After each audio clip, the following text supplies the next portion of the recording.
There are thousands of drag racing stories out there, but this one is pure insanity. I've covered legends, I've talked about heroes, and I've seen some truly wild machines, but I've never come across a car that made me smile, shake my head, and just say, wow, quite like this one. Meet the Mongoose, a 1963 split-window Corvette that shouldn't have existed, but did. A car that started as a street cruiser and transformed, through obsession, brilliance, and bottomless money, into one of the most unhinged, record-breaking beasts in drag racing history. And the man behind it? A rich, fearless golfer named Pete Arend, who decided that going fast, really fast, was more fun than winning golf trophies. Before he was a racer, Pete Arend was the guy everyone wanted to be in the 1950s.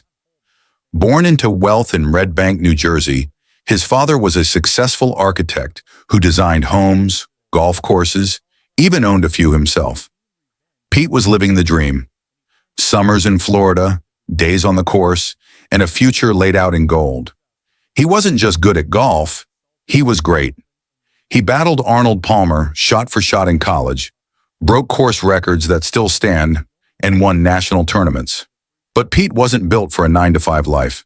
Going pro in golf? Too boring, so he went looking for something faster, louder, crazier. And in 1963, he found it at the Daytona 500. At the 1963 Daytona 500, Pete read about Chevrolet's top-secret Mystery 427 engine, a monstrous big block that would later define muscle cars. He wanted one.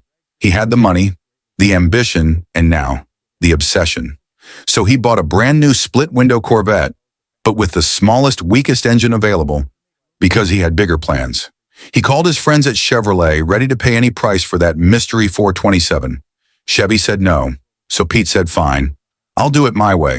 He called up John Holman from the legendary Ford racing team, Holman and Moody. If Chevy wouldn't sell him their secret weapon, he'd stuff a Ford motor into their prize Corvette. And that's exactly what he did. Holman and Moody didn't just drop an engine in, they rebuilt the car from the inside out. They crafted a one-off masterpiece, a 427 cubic inch NASCAR Ford engine inside a Corvette body. Every inch of it was hand-fabricated, custom oil pans, new suspension, and a hybrid transmission that combined Ford and Chevy parts. And the best part, it looked factory-made, not a hack job, a work of art.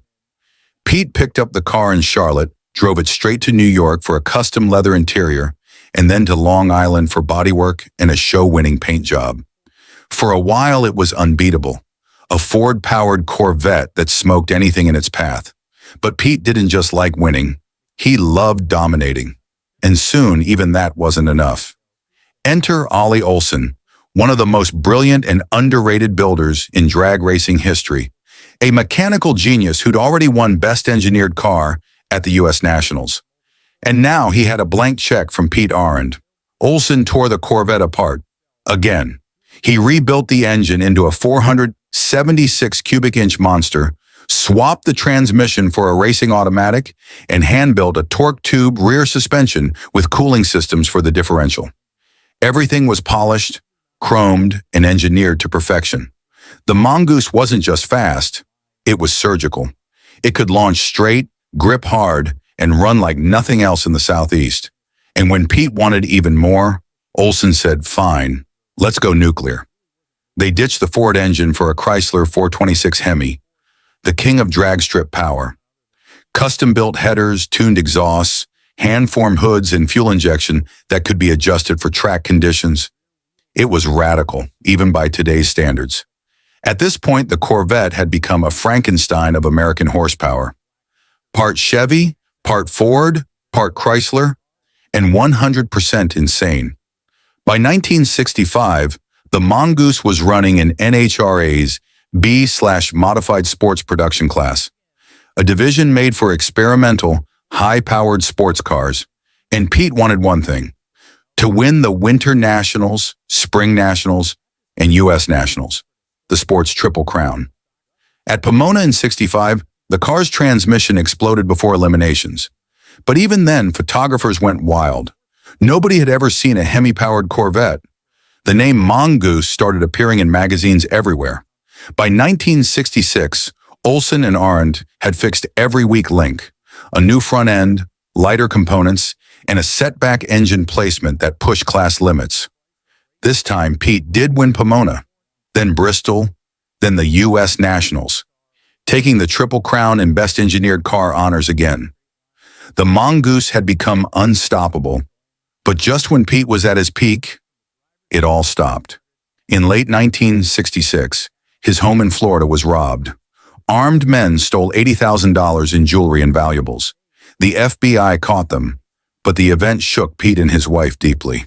After that, Pete never raced again. In 1968, he donated the Mongoose to a local TV station, WEDU, for a charity auction to save public broadcasting. They listed it for $25,000, and from that moment on, the car vanished. No records, no trace, no photos. Some say it was sold, some say it was destroyed. Others whisper it's still out there in a private collection. No one knows for sure. Pete Arend passed away in 2005 at age 63. He left behind a legacy not of trophies or fame, but of curiosity, courage, and creativity.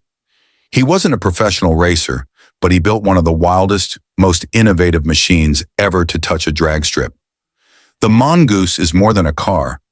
It's a reminder that passion, money, and madness can build history when combined in just the right way. If you enjoyed this story, hit that like button, share it with a friend who loves classic racing, and subscribe for more stories about cars, speed, and the legends who made motorsport history. I'm Kurum, and this was the story of the Mongoose, the Corvette that couldn't but did. See you next time.